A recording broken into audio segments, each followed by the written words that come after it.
अगर इस देश के गृह मंत्री के बेटा को बीसीसीआई का सेक्रेटरी बनाया जा सकता है, मतलब गृह मंत्री का बेटा बनेगा बीसीसीआई का सेक्रेटरी और देश के नौजवानों को मिलेगी 4 साल की ठेके वाली नौकरी।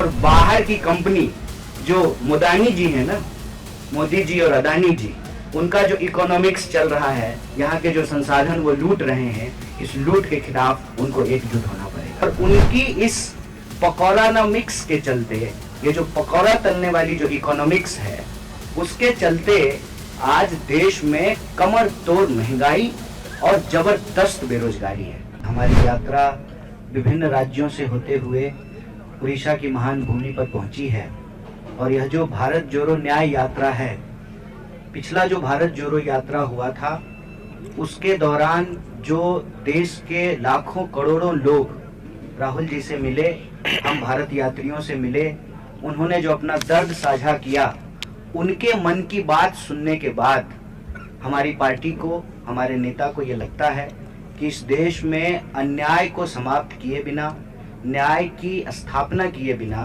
देश को शक्ति नहीं मिलेगी, देश शक्तिशाली नहीं होगा। और देश का मतलब देश के 140 करोड़ लोग। तो ये जो देश के 140 करोड़ लोग हैं, उनके साथ, किसी के साथ भी जो अन्याय हो रहा है, उस अन्याय को समाप्त करने के लिए यह भारत जोड़ो न्याय यात्रा 5 तरह के न्याय की बात कर रही है। पहला युवा न्याय, दूसरा हिस्सेदारी न्याय, तीसरा नारी न्याय, चौथा किसान न्याय और 5वां श्रमिकों का न्याय। ये 5 प्रकार के न्याय से इस देश के जो 140 करोड़ लोग हैं, उनमें से किसी भी व्यक्ति के साथ अगर कुछ अन्याय हो रहा हो तो हम न्याय उनको दिला सकें, न्याय को स्थापित कर सकें, इसी संकल्प को लेकर के ये यात्रा चल रही है। और आज जब हमारी यात्रा राउरकेला में है और जयराम जी ने आपको इस देश के पब्लिक सेक्टर के बारे में बताया कि किस तरीके से कांग्रेस पार्टी ने देश को आज़ादी दिलाने के बाद तमाम तरह से सहयोग इकट्ठा करके इस देश में पब्लिक सेक्टर बनाई, प्रश्न ये उठता है कि आज वो पब्लिक सेक्टर फ्रेंड सेक्टर में कैसे कन्वर्ट हो रहा है और क्यों कन्वर्ट हो रहा है, ये कौन सा मॉडल है। पब्लिक सेक्टर को प्रधानमंत्री जी नरेंद्र मोदी जी फ्रेंड सेक्टर में तब्दील कर रहे हैं और उनकी इस पकौड़ानॉमिक्स के चलते, ये जो पकौड़ा तलने वाली जो इकोनॉमिक्स है, उसके चलते आज देश में कमर तोड़ महंगाई और जबरदस्त बेरोजगारी है। और ये आंकड़ा आप सब लोगों से छुपा हुआ नहीं है कि 45 साल में देश में सबसे ज्यादा बेरोजगारी है। और जब आप बेरोजगारी की बात करेंगे तो आए दिन आपको इस देश के बेरोजगार नौजवान सड़कों पर आंदोलन करते हुए दिखाई देंगे। अभी आप लोगों ने देखा होगा कि रेलवे भर्ती को लेकर के नौजवानों ने एक बड़ा आंदोलन किया। आपने देखा होगा, अलग बात है कि आपने नहीं दिखाया, लेकिन आपने देखा जरूर होगा कि इस देश के नौजवान अपने रोजगार के लिए किस तरह से दर दर भटक रहे हैं। अगर आप सिर्फ केंद्र सरकार की बात करें तो 10 लाख से ज्यादा पद जो हैं वो रिक्त पड़े हुए हैं। प्रधानमंत्री जी इन पदों को भरने की कोई कोशिश नहीं करते हैं, उल्टे प्रधानमंत्री जी कहते हैं कि आप पकौड़ा बनाइए, मतलब वो इस देश के नौजवानों को उल्लू बनाएंगे और नौजवानों को कहेंगे कि आप पकौड़ा बनाइए। इसके पीछे मनसा क्या है? मनसा देखिए बिल्कुल साफ है, वो अपने दोस्तों की मदद करना चाहते हैं और दोस्त जो है उनके, वो पब्लिक सेक्टर को फ्रेंड सेक्टर में तब्दील कर रहे हैं। अपना जो है, जो पब्लिक की संपत्ति है वो अब निजी संपत्ति में कन्वर्ट हो रही है, बदल रही है। और इस मॉडल के चलते ये हो रहा है कि धीरे धीरे सरकारी नौकरियां खत्म की जा रही है। मतलब बिल्कुल सीधा है, न रहेगा बांस, न बजेगी बांसुरी, न रहेगा पब्लिक सेक्टर, न देनी पड़ेगी सरकारी नौकरी।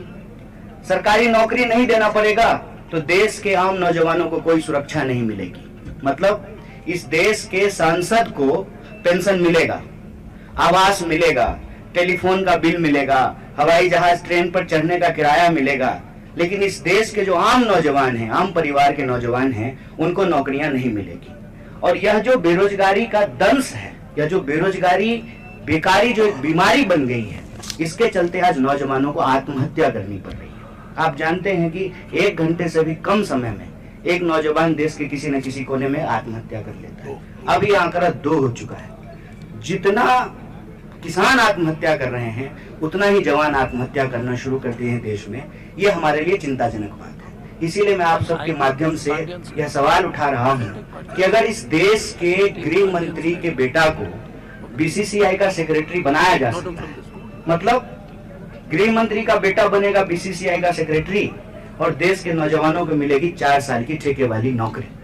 ये जो बेईमानी है सरेआम आंख के सामने देश का मुद्दा भटका करके देश की संपत्ति जो बेची जा रही है, इस बेचने के खिलाफ यह भारत जोड़ो न्याय यात्रा न्याय को बचाने की लड़ाई है।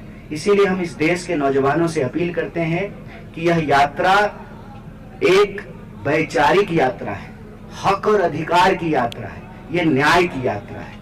अगर आप महसूस करते हैं कि आपको आपकी योग्यता के हिसाब से काम नहीं मिल रहा है, क्यों?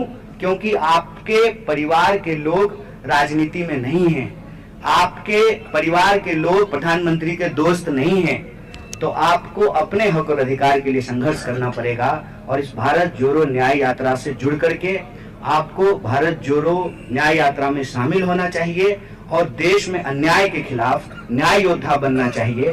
बेकारी से आत्महत्या की जरूरत नहीं है, बेकारी के खिलाफ संघर्ष करने की जरूरत है और देश की अर्थव्यवस्था के साथ साथ अपने हिस्सेदारी को सुनिश्चित करने के लिए, न्याय का अधिकार पाने के लिए हम सब लोगों को लड़ना पड़ेगा। यही अपील मैं उड़ीसा के नौजवानों से भी कहता हूं कि आप रोजगार के लिए अपना राज्य छोड़ करके, लाखों नौजवान उड़ीसा छोड़ करके दूसरे राज्य में नौकरियां ढूंढ रहे हैं और बाहर की कंपनी जो मोदानी जी है ना, मोदी जी और अदानी जी, उनका जो इकोनॉमिक्स चल रहा है, यहाँ के जो संसाधन वो लूट रहे हैं, इस लूट के खिलाफ उनको एकजुट होना पड़ेगा। बहुत बहुत शुक्रिया। जो भी आपके सवाल होंगे उसका जवाब देने का प्रयास। धन्यवाद। पूरा भारतवर्ष में शिक्षा का स्तर पूरा गिरा हुआ, सरकारी स्तर का।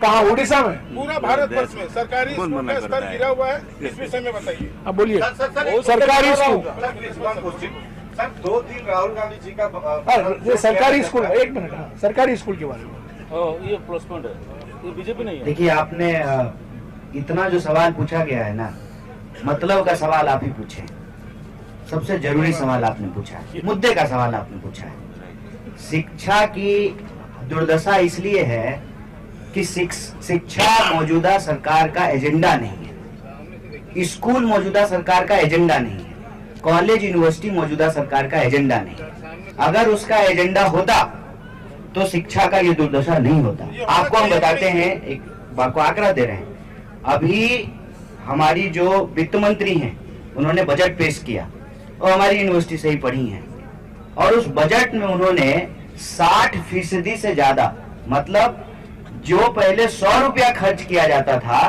अब 40 रुपया खर्च किया जाएगा। 60% से ज्यादा बजट की कटौती की गई है। मतलब शिक्षा पे पैसा खर्च ही नहीं करना है। पैसा किस पे खर्च करना है? प्रचार पे। मैं आपको एक और आंकड़ा देता हूँ। एक नारा दिया प्रधानमंत्री जी ने, बेटी बचाओ बेटी पढ़ाओ, और उस योजना के तहत जितना पैसा खर्च किया गया उसमें एक भी स्कूल नहीं खोला गया, सिर्फ प्रचार पे खर्च किया गया। मतलब प्रधानमंत्री जी को लगता है कि नाम बदलने से और भेष बदलने से देश बदलता है, इसीलिए वो प्रचार पे सारा पैसा खर्च करते हैं, स्कूल खोलने पे खर्च नहीं करते। स्कूल की अगर मैं बात करूं, एक बात और बता दूं, आप लोग ध्यान से अगर देखेंगे तो अखबार के किसी कोने में इतना छोटा सा न्यूज आता है कि सरकार ने 500 स्कूल बंद करने का निर्णय लिया है। ये स्कूल क्यों बंद किए जा रहे हैं? ये स्कूल इसलिए बंद किए जा रहे हैं कि स्कूल की जमीन को भू माफियाओं को दिया जा सके, उसका लैंड कैप्चर करने का ये साजिश रचा जा रहा है। इसीलिए तो मैं देश के आम नौजवानों से अपील करता हूं, हम साधारण लोग हैं, शिक्षा देना सरकार की जिम्मेवारी है। अगर हमको शिक्षा नहीं मिलेगी तो हमारी पीढ़ियां जो है वो पढ़ नहीं पाती और हम मिडिल क्लास नहीं बनते, पब्लिक सेक्टर नहीं होता, हमको नौकरी नहीं मिलती। इसीलिए जो आपको भ्रमित किया जा रहा है ना कि आप जॉब सीकर मत बनिए, जॉब गिवर बनिए। साहब प्रधानमंत्री जी, आप स्नेचर बने हुए हैं, आप जॉब स्नेचर हैं, तो हम जॉब गिवर कैसे बने? ये पॉलिसी का सवाल है। करना ये चाहिए कि हम एक मांग करते हैं एनएसयूआई की तरफ से कि शिक्षा पर जो खर्चा हो बजट का 10वां हिस्सा हो। हमारी सरकार बनेगी, हम एजुकेशन बजट को बढ़ाएंगे और क्वालिटी एजुकेशन पे खर्च करेंगे।